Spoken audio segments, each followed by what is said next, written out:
ચાલો ધોરણ 10 ચેપ્ટર 13 સંભાવના. સંભાવનાનો આપણે સામાન્ય પરિચય મેળવીએ. પહેલું સૈદ્ધાંતિક સંભાવના. ઘટના ઈની સૈદ્ધાંતિક સંભાવના P of E તરીકે દર્શાવવામાં આવે છે. આગળ જોઈએ તો પ્રાથમિક ઘટના.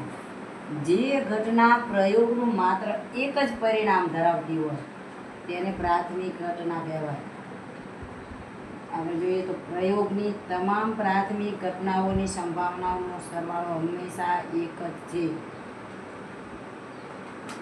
પૂરક ઘટના.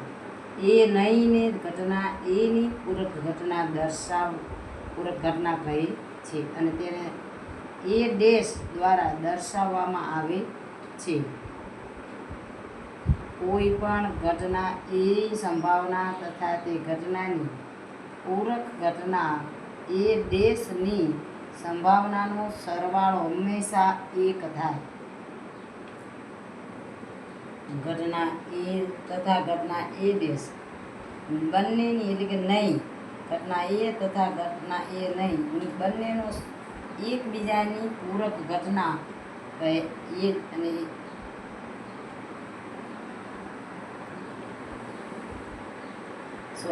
ઘટના એ તથા એ નહીં બંનેની એકબીજાની પૂરક ઘટના કહેવાય. આગળ જોઈએ કોઈ પણ ઘટના એ માટે સૂત્ર એવું છે કે P of A plus P of A નહીં બરાબર 1. સંભાવના હંમેશા 1થી નાની અને 0થી મોટી હોય છે. સંભાવના માટેનું સૂત્ર જોઈએ તો P of E બરાબર ઘટના E માટે સાનુકૂળ પરિણામોની સંખ્યા છેદમાં પ્રયોગના તમામ પરિણામોની સંખ્યા.